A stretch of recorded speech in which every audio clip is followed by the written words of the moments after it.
Baik, saya mulai part kedua terkait dengan koreksi fiskal. Koreksi fiskal itu ada dua, yakni positif dan negatif.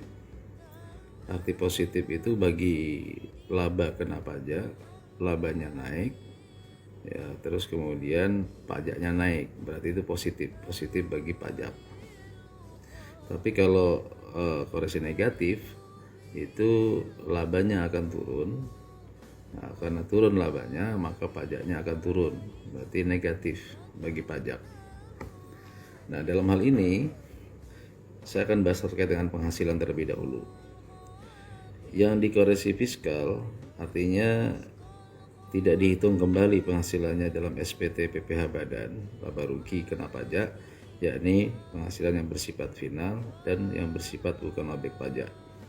Final itu ada pasal 4 ayat 2, pasal 15, 19, dan pasal 22, yakni terkait SPBU, agen SPBU kan final. Nah, sedangkan yang bukan objek pajak diatur dalam pasal 4 ayat 3 ya, Undang-Undang PPh. Jadi kaitannya di sini, ini masuk kategori istilah final itu karena penghasilannya tidak dihitung kembali atau tidak digabung dalam laporan laba rugi kena pajak. Artinya laporan dibuang, dikoreksi. Nah, karena dibuang penghasilannya, maka otomatis labanya akan turun. Sehingga laba turun, pajak badan turun. Nah, ini akan menimbulkan koreksi negatif. Kenapa begitu? Karena pajaknya sudah dikenakan di awal. Nah, yang final ya. Sehingga tidak dikenakan lagi di akhir tahun. Tapi kalau yang tidak objek pajak memang tidak dipajakin. Maka penghasilan menurut akuntansi pajak tidak. Contoh dividen. Nah, kan objek pajak. Menurut akuntansi pendapatan laba. Tapi menurut pajak tidak.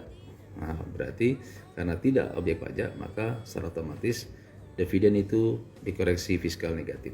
Karena tidak dihitung kembali labanya menurut pajak.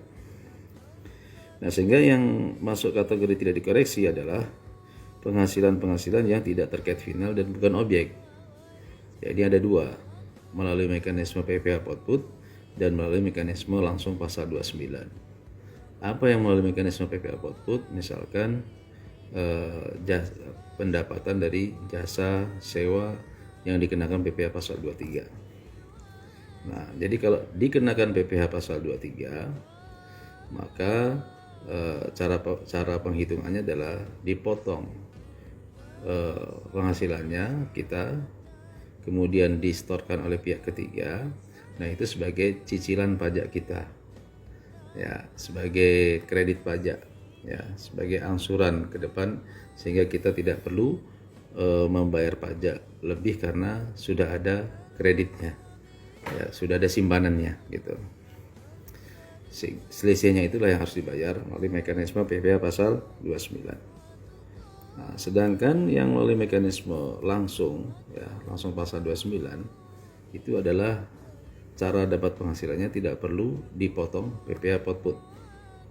Nah, contohnya apa? Contohnya adalah laba rugi selisih kurs.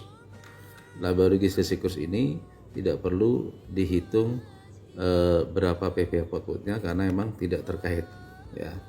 Jadi berapa perlabanya langsung dihitung di PPh pasal 29 dan dibayar di akhir tahun ya. Maksudnya dihitung di akhir tahun per Desember, dibayar di akhir bulan April kekurangannya. Nah, salah satu contoh kedua adalah penjualan yang bersifat tidak final, misalkan jual aset kecuali tanah bangunan. Kalau tanah bangunan kan final, berarti dikoreksi fiskal masuk ke atas.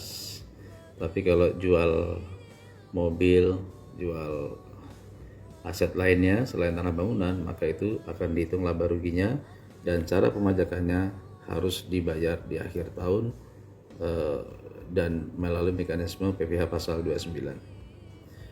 Demikian istilah koreksi fiskal untuk terkait dengan pendapatan. Terima kasih atas perhatiannya, semoga bermanfaat. Wallahu fiq ila qadarik, dari Dr. Pajak Agus Setiawan. Assalamualaikum warahmatullahi wabarakatuh.